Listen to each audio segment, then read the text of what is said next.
The silent sky, the night sky above Earth, was calm. Stars shining like quiet guardians, but inside the deep space listening stations, something was wrong. Operators sat in front of glowing screens, waiting for the usual signals from the far colonies. But the signals did not arrive. There was only silence. A heavy silence that pressed down on every heart. One young operator leaned closer to her screen, her eyes wide with confusion. She whispered to her commander that 3 colonies had gone dark in less than a day. No distress calls, no transport signals, nothing at all. It was as if those distant outposts had been erased from existence. On Earth, leaders gathered in a secure hall beneath the capital city. The room was filled with maps of stars and glowing points that marked humanity's scattered colonies. One after another, those points blinked out. Replaced by emptiness, a general slammed his fist on the table and said, "This could not be a simple communication failure." Something powerful was moving across the galaxy, something that swallowed entire worlds without a sound. Whispers spread among the people. The media only reported technical difficulties, but fear was growing fast. Families looked up at the sky and felt something was coming, something ancient, something unstoppable. In the orbital stations above Earth, soldiers trained harder. Pilots checked their ships again and again. They knew they might be sent into a battle they could never win. But still they prepared because Earth was their home, and no one could take it without a fight. At the edge of the solar system, beyond the orbit of Neptune, a listening probe caught a final signal. The voice was broken and filled with static, but the words were clear. "They are coming," the voice said again and again before fading into silence. Those 3 words reached Earth like a warning from the grave. Scientists searched old records, trying to understand what kind of force could move so silently and so fast. Some said it was a new species, unknown and hidden until now. Others whispered about an ancient empire returning from the dark. But no one could explain how entire colonies could vanish without leaving a single survivor. In the quiet of his home, an old retired admiral sat by the window. He had seen many battles, but none like this. He whispered to himself that humanity was not ready. Yet he also knew that when humans were cornered, they found strength no enemy could measure. Meanwhile, deep beneath the oceans of Earth, a secret facility waited in silence. Its halls were filled with dust and old machines. Few remembered it existed. Fewer knew what it contained, but soon, whispers about Earth's last defense would awaken again. In the capital, the leaders argued through the night. Some demanded surrender before the unknown enemy even arrived. Others shouted that surrender was death without honor. A scientist raised her voice and said humanity had only one choice: to resist, to stand. The room fell silent as she spoke of the project buried deep in Earth's history. A project built in fear of this very moment. While leaders argued, children slept under the stars. They dreamed of a future where Earth was free. But outside those dreams, the sky was no longer safe.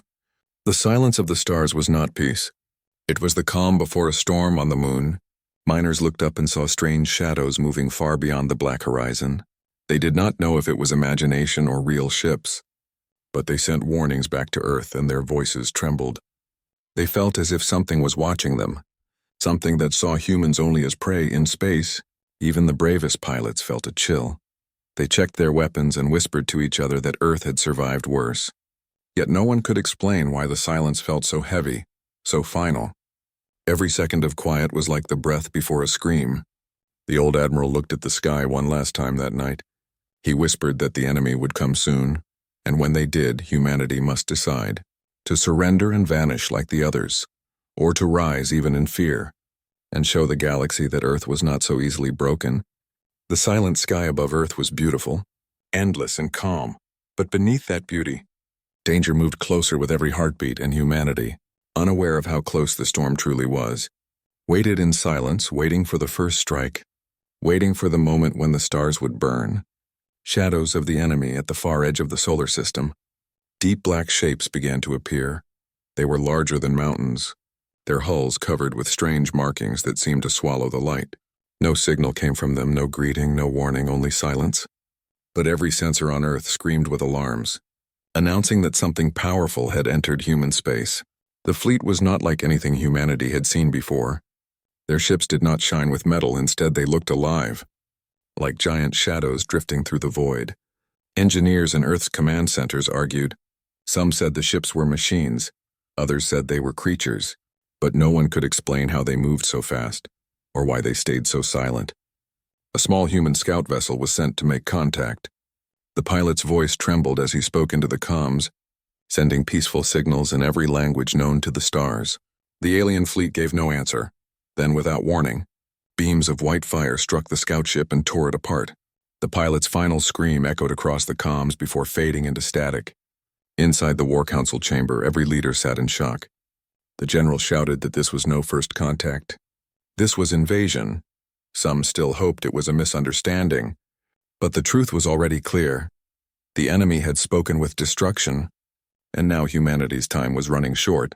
On Mars, soldiers stood on the red soil, looking up at the black shapes moving across the stars. Children in domes cried as alarms rang through the colonies. Pilots prepared their ships, though their faces were pale with fear. They knew the first battle would come soon, and they were not ready. Back on Earth, a scientist pulled old files from the archives. The project hidden beneath the oceans, the one no one wanted to remember. It was called Aegis, the Shield of Humanity, a last defense against the unknown. She argued with the council that Aegis must be reawakened, but others said it was too dangerous, that it had been buried for a reason. Her voice rose above the rest as she cried, "Danger is already here. If we do nothing, humanity will vanish." Meanwhile, the alien fleet began to move closer. They passed the orbit of Neptune, then Uranus, leaving broken satellites in their wake. Wherever they traveled, human machines went dark. As if swallowed by shadows, astronomers watched helplessly as stars seemed to bend around the enemy ships. It was not just power. It was a kind of presence that made the void itself afraid. In the training halls of Earth's Defense Academy, young cadets listened to the news. One cadet whispered that they had studied wars, but never like this. Another clenched his fists and said humans always fight back. No matter the odds, their instructors told them to prepare for the worst, and to remember that courage was the weapon no enemy could measure. The old admiral who once warned of this day was called back from retirement. He stood before the council, his voice calm but filled with steel. He said, "You cannot reason with shadows, you cannot beg them for mercy. You can only stand and fight." The council listened, divided between fear and hope, but his words carried weight, because he had faced the impossible before. As the alien fleet crossed Saturn's orbit, the silence broke at last. A transmission came, filled with a sound like broken glass and thunder. The translation systems failed, but one phrase repeated again and again. It was a command, a demand, and it chilled every human who heard it. "Surrender," the voice said, cold and endless. "Surrender or be erased." People on Earth filled the streets. Watching the skies with fear, parents held their children tighter. Knowing surrender might mean slavery, others shouted in anger, saying they would rather die free than live under shadows. The world trembled as leaders prepared their answer. But deep beneath the ocean, machines that had slept for decades began to stir. Aegis was waking, the old warship. Hidden in silence, powered by forgotten technology, its engines glowed faintly, as if sensing the danger drawing near in its heart. The ancient AI spoke its first words in 50 years. "They are here," it whispered into the dark, "and we must rise again." Awakening the forgotten deep beneath the cold oceans of Earth, a chamber long forgotten began to stir. The walls trembled as heavy locks unsealed, and lights that had been dark for half a century flickered alive. This was the home of Aegis, humanity's last defense, a weapon buried because even its makers had feared its power. Inside the War Council, debate raged louder than ever. Some leaders cried that activating Aegis would bring ruin to Earth itself. Others argued that without it, Earth would already be doomed. The old admiral stood in silence, then said calmly, "If we do not awaken Aegis now, we will have no tomorrow to fear." The chamber fell quiet, and for the first time even the doubters felt the truth of his words. Engineers were rushed into the hidden facility. They moved through halls filled with dust and shadows. Ancient screens glowed faintly as systems tested themselves. One engineer whispered that it felt as if the ship was alive, waiting for them to return. When they reached the central core, a deep voice filled the chamber. "Identify," it said, steady and cold.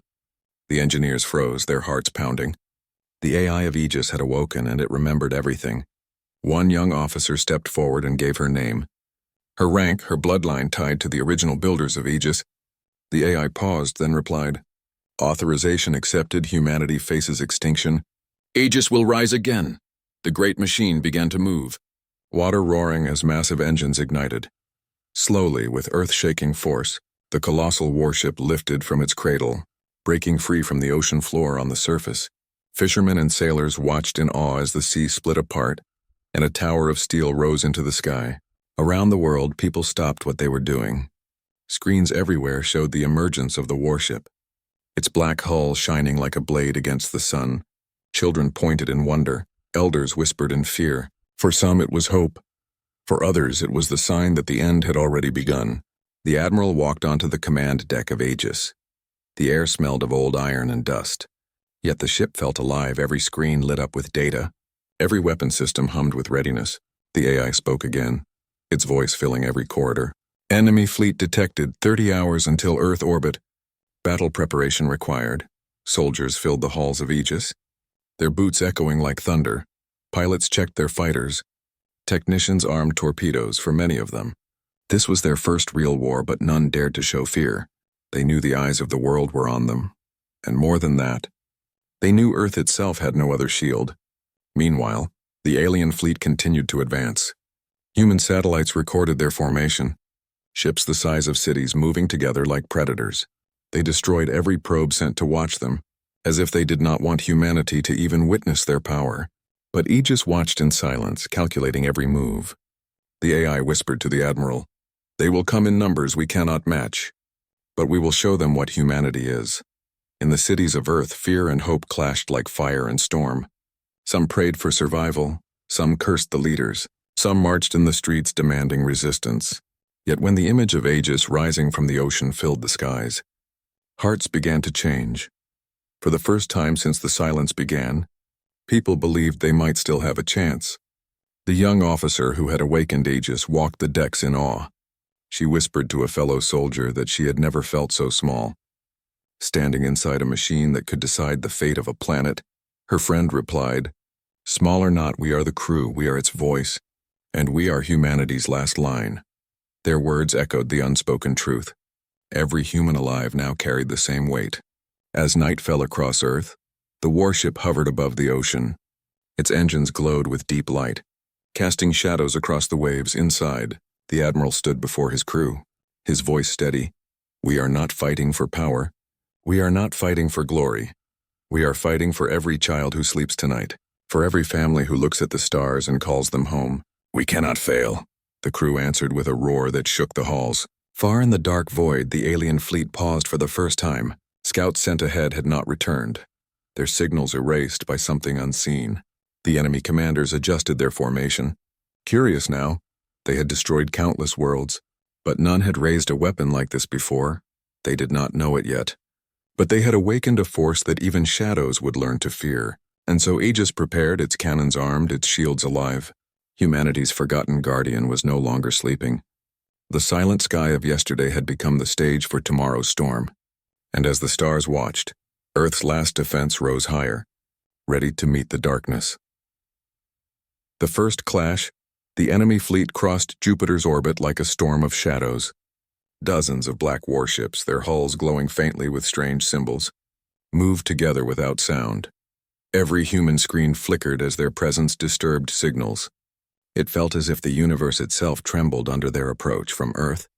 Millions watched as the first human defense fleet left orbit. Dozens of smaller ships, fragile compared to the alien giants. Pilots whispered prayers. Engineers checked weapons for the last time. They all knew the truth. They were not flying to win. They were flying to buy time. At the front of the defense, Aegis rose from the ocean and cut through the atmosphere. Its massive engines burned bright, leaving a trail of light across the sky. Children pointed and shouted as it passed overhead. To them it looked like a star built by human hands inside the ship. The crew felt the weight of history pressing down.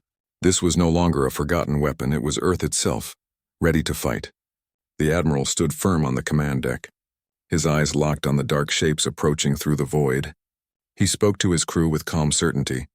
"Today we will show them humanity is not prey. Today we will teach them resistance." The crew answered with steady voices, though fear still hid in their hearts. As the fleets drew closer, silence filled the void. Then the first alien beams tore across space, white fire cutting through human lines. 2 ships vanished instantly. Their screams lost in the static of comms, but the rest held their course, firing railguns and missiles into the dark. Explosions lit the void like falling stars. The aliens moved like predators, their weapons carving through human formations. Yet something happened they did not expect. Aegis fired, its cannons roaring with power no human ship had ever shown. Blue light tore through the shields of an alien cruiser. The giant shadow cracked apart, its pieces scattering into silence. For the first time, the enemy faltered. They shifted their formation, uncertain. They had crushed countless species, but never had one destroyed them so quickly. The AI of Aegis spoke with calm precision. Enemy analysis complete. Weakness detected in their energy cores. Targeting adjusted. The crew obeyed, their weapons locking on the hidden points of light inside the shadows. On Mars, colonists watching the battle through screens gasped in disbelief. They saw alien ships burning. They saw human fighters still standing. Hope began to rise, fragile but real. Perhaps Earth could survive. Perhaps they were not alone against the stars. But the battle was far from victory. More alien ships moved forward, endless in number. Every time Aegis struck down one, 3 more took its place. Human ships were torn apart one after another. The void became a graveyard of fire and wreckage. Inside Aegis, alarms screamed, shields trembled under the pressure. Crew shouted orders, smoke filled the lower decks. But the Admiral did not retreat. His voice rang out across the comms. Hold the line, if we fall, Earth falls. Stand firm, and they did, fighting with everything they had. A squadron of human fighters broke through enemy lines. They carried torpedoes strapped to their small ships. Every pilot knew it was a one-way mission. Still, they charged forward, their voices steady as they sang old Earth songs into their comms. They struck the enemy dreadnought, fire blooming across its dark hull. The massive shadow staggered, but still it did not fall. The aliens, angered now, focused all their fire on Aegis. The ship shuddered as beams cut across its armor. The AI warned that systems were failing, but instead of fear, the crew felt a strange fire in their hearts. They had already done what no one believed possible. They had hurt the enemy, that alone gave them strength. From the surface of Earth, the people watched. They saw Aegis glowing against the dark, standing alone among wreckage. Every explosion lit the sky like a warning, but also like a promise. Humanity was not broken yet. The Admiral clenched his fists, whispering words only the AI could hear. If this is our last day, then let it be a day the galaxy remembers. The AI replied with calm certainty. It will be remembered not for our death, but for our defiance, and so the battle raged on. The first clash between Earth and the shadows shook the solar system. Though humanity bled, though ships burned, one truth had already been written into the stars. The enemy had learned that Earth was not silent, not weak, not prey. They had learned that humanity's last defense was already awake, and it would not fall quietly. Breaking point. The battle in orbit left the void filled with wreckage. Thousands of pieces of broken ships drifted silently, glowing faintly from fires that refused to die. The first clash was over, but the war was only beginning. Aegis floated among the ruins, its armor scarred, its shields drained. Yet still alive on Earth, the people had seen everything. Screens showed burning ships, pilots giving their last words before vanishing into fire. Families wept, but in their grief they also found strength.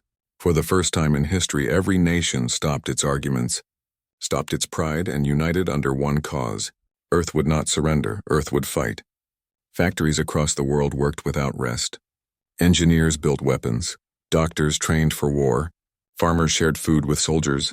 Even children painted the symbol of Aegis on walls and windows. The warship had become more than a machine. It had become hope itself. Inside the command deck of Aegis, the Admiral studied maps of the enemy fleet. The AI reported that the aliens were preparing a second wave, larger and deadlier than before.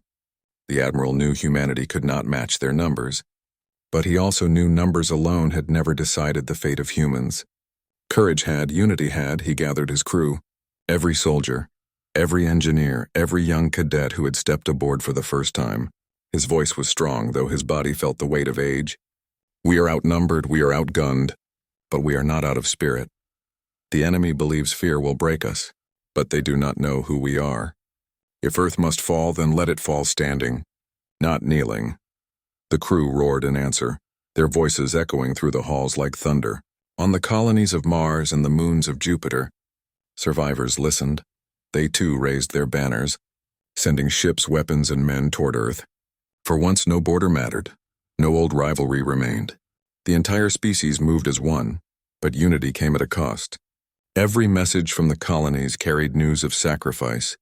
Families leaving homes, miners turning into soldiers, doctors working until they collapsed. The war had already broken many lives, and yet no one spoke of surrender. Not anymore. The alien fleet advanced again, slower this time. It was as if they had realized humanity would not bend so easily. But in their pride, they brought something new, a colossal dreadnought, larger than any ship ever seen before. Its shadow covered entire moons as it passed. Even the bravest humans felt a chill as its image filled the screens. The AI of Aegis calculated the odds. It whispered to the Admiral, "If the dreadnought enters Earth orbit, we cannot win. We must stop it before it arrives." The Admiral nodded, knowing what that meant. It would require every human ship left, every fighter, every soldier. A battle that could end humanity in one stroke, or prove to the galaxy that Earth could never be broken. On the ground, people prepared in silence. Mothers held their children. Fathers looked at the sky. Everyone knew the next battle could be the last. But instead of despair, there was a strange calm. Humans had always lived on the edge of danger. They had always fought the impossible. Now they would do it together. The young officer who had first awakened Aegis stood beside the Admiral. Her eyes were tired but steady, she whispered. "They think fear will win, but I'm not afraid anymore." The Admiral looked at her and said, "Good, fear is the enemy's weapon, but courage is ours." Across the solar system, signals spread. Every human voice repeated the same words. "We fight together until the end." It was not just a command. It was a promise that even if Earth was erased, the memory of its resistance would never die. And so humanity reached its breaking point. But instead of shattering, it forged itself into steel. Aegis led the fleet once more into the black, its engines blazing behind it. Every human ship followed. Damaged or not, ready or not. They were not fighting for survival alone. They were fighting for identity, for dignity, for the right to exist under the stars. The alien dreadnought moved forward, a mountain of darkness, its weapons glowed. Hungry for destruction. The stage was set, the sky was waiting, and as the first lights of battle began to burn, humanity stood united, broken, bleeding, but unbowed, ready to face the storm, ready to prove that no force in the galaxy could erase their defiance. The final stand. The alien dreadnought entered the inner solar system. It was so large that even from Earth people could see a faint shadow moving across the stars. Its weapons glowed like suns ready to burn worlds. The sight alone crushed hope in many hearts. But on the command deck of Aegis, the Admiral stood tall. His voice cut through the silence. "This is where we fight. This is where we decide if Earth will live or vanish." The fleet gathered around Aegis. Damaged ships limped into formation, their hulls scarred but their flags still flying. Fighters launched in waves, their engines burning bright as they streaked toward the enemy. Every pilot knew they would not return, yet none turned back. Their voices filled the comms with calm resolve. For Earth, for humanity, for home, the dreadnought fired first. A beam of white fire stretched across the void. Cutting through 5 human ships at once, explosions lit the black like dying stars. Screams filled the channels, then silence. But still the humans advanced. They fired railguns, torpedoes, missiles, anything that could tear at the giant. For every loss, they struck harder, refusing to stop. Inside Aegis, alarms screamed, shields flickered, armor plates tore apart under the endless fire. The AI calculated survival odds at less than 10%. But the Admiral silenced the numbers. "Hope is not measured in percentages," he said. "It is measured in courage." The young officer who had awakened Aegis stood at her station. Her hand shook, but her voice was steady as she directed the fighters. She guided them toward the weak points the AI had discovered. Energy cores hidden deep within the dreadnought's armor, one by one. Human torpedoes struck, and for the first time the colossal ship staggered. The enemy responded with fury. Dozens of alien cruisers swarmed forward. Surrounding Aegis, they fired in unison, beams hammering at the shields. The warship trembled. Decks shook, smoke filled the corridors. But the crew held their ground, shouting over the noise. They refused to abandon their posts. Every human knew if Aegis fell, Earth would follow. The Admiral gave a new order.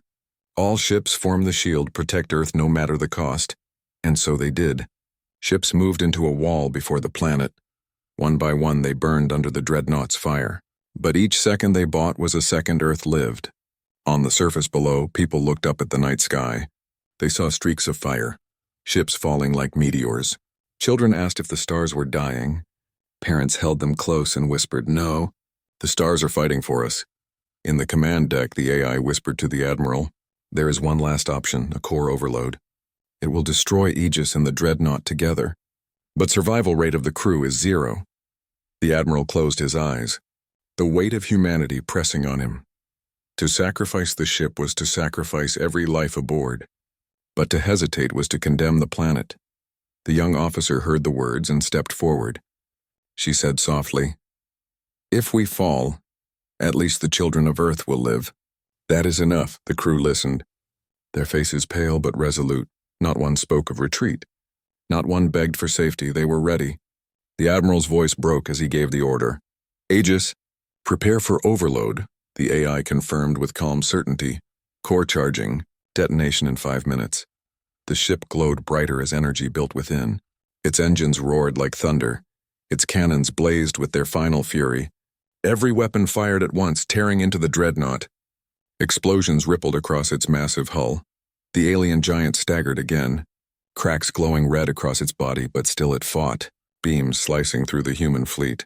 More ships fell, entire squadrons erased, yet humanity held, refusing to bow. Every second closer to detonation was a second closer to survival for Earth. The Admiral looked at his crew. He saw fear, but also something greater, a light in their eyes that no shadow could erase.